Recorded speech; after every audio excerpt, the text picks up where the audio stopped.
এটা খেয়াল রাখবেন, এটা আমার নসিহত। যেই নসিহতটা আমি শিখেছি লাস্ট 1 মাসে। প্রতিনিয়তই কোনো না কিছু শিখছি, আমরা শেখার উপরেই আছি। তো বিগত 1 মাসে একটা নসিহত শিখেছি এবং আমার ওস্তাজ তিনি আমাকে এই কথাটা বলেছেন পার্সোনালি।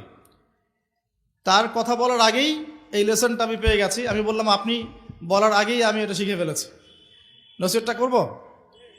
আল্লাহ রাব্বুল আলামিন যদি আপনাদের কাউকে খাস করে কোনো সত্য স্বপ্ন দেখান বা কোনো অন্তর্দৃষ্টি দান করেন বা কোনো কারামত বা নেয়ামত দান করেন খাস করে, যেটা হয়তো সবাই পায় না সাধারণত, তাহলে সবার সামনে বলতে যাবেন না।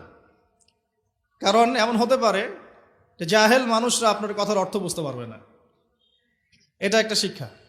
যদি আল্লাহ রাব্বুল আলামিন আপনাকে খাস করে কোনো সত্য স্বপ্ন দেখান বা কোনো কারামত দেন বা স্পেশাল কিছু যেটা আপনি সবার মধ্যে পাচ্ছেন না, তাহলে সবার সামনে এটা বলার কোনো প্রয়োজন নাই।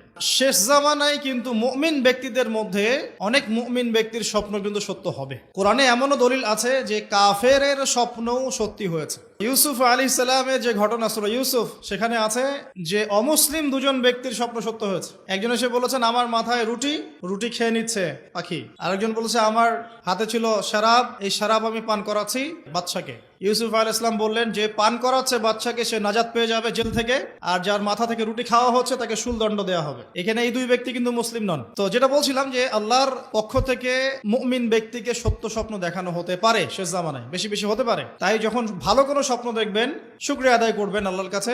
খারাপ স্বপ্ন দেখলে কাউকে বলতে যাবেন না, বরং 2 রাকাত নামাজ পড়ে আল্লাহর কাছে আশ্রয় চাইবেন। আল্লাহ আমি এই খারাপ স্বপ্ন দেখেছি, এর থেকে তোমার কাছে আমি আশ্রয় প্রার্থনা করছি। যদি আল্লাহ রাব্বুল আলামিন আপনাকে খাস করে কোনো সত্য স্বপ্ন দেখান বা কোনো কারামত দেন বা স্পেশাল কিছু যেটা আপনি সবার মধ্যে পাচ্ছেন না, তাহলে সবার সামনে এটা বলার কোনো প্রয়োজন নাই। হতে পারে বেশিরভাগ মানুষই জাহেল হবে এবং জাহেলরা আপনার কথার গভীর মর্ম অনুধাবন করতে পারবে না।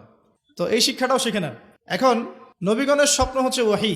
শেষ জামানায় মুমিনদের স্বপ্ন সত্য হতে পারে। আর নবীদের স্বপ্ন কিন্তু ওয়াহি মানে কি? আল্লাহর পক্ষ থেকে প্রত্যাদেশ, আল্লাহর পক্ষ থেকে মেসেজ। সবার স্বপ্ন কিন্তু ওয়াহি নয়। নবীদের স্বপ্ন কি? ওয়াহি, যেটা আল্লাহ পাক তার বান্দাদের মধ্য থেকে কিছু কিছু বান্দার কাছে পাঠান বাছাইকৃতভাবে। কিভাবে পাঠান? আল্লাহ পাক ফেরেশতার মাধ্যমে পাঠান। এখানে ইব্রাহিম আলাইহিস সালাম স্বপ্ন দেখছেন, ইন্নী আরা ফিল মানামি আন্নী আসবাহুক। পরপর 3 রাত স্বপ্ন দেখেছেন যে হে বাবা সন্তান, আমি তোমাকে জবাই করছি।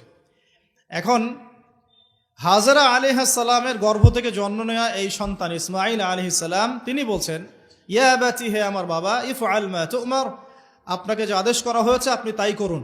সাতাজিদুনি ইনশাআল্লাহু মিনাস সাবিরিন, ইনশাআল্লাহ আপনি আমাকে ধৈর্যশীল পাবেন। কে বলছে? ইসমাঈল, যার বয়স কিন্তু তখন 10 থেকে 15-এর মধ্যে হবে হয়তো বা হাইয়েস্ট। এখন আমাদের 10 থেকে 15 বছরের বাচ্চাদেরকে দেখবেন বা কিশোর প্রজন্ম যারা আছে তাদেরকে দেখবেন যে এরা ব্যস্ত আছে ওই যে কিশোর গ্যাং নিয়ে বা টিকটক নিয়ে, অনলাইন নিয়ে, গার্লফ্রেন্ড নিয়ে, সিগারেট, মাদক, জেনাইগুলো নিয়ে।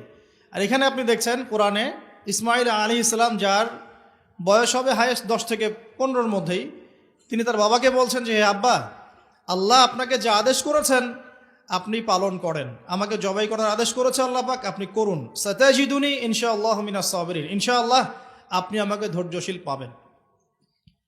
যেহেতু এখনকার ঘরে ঘরে হাজেরার মতো মা নেই, যেহেতু এখন ঘরে ঘরে হাজেরা আলাইহিস সালামের মতো মা নেই, এই কারণেই ইসমাঈলের মতো প্রজন্ম তৈরি হচ্ছে না।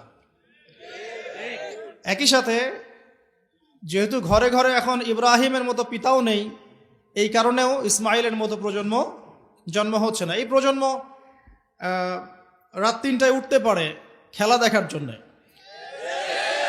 কিন্তু কয়টা রাত তারা শেষ রাতে উঠেছে আল্লাহর সামনে দাঁড়ানোর জন্যে, তাদের বিবেককে জিজ্ঞেস করতে বলবেন।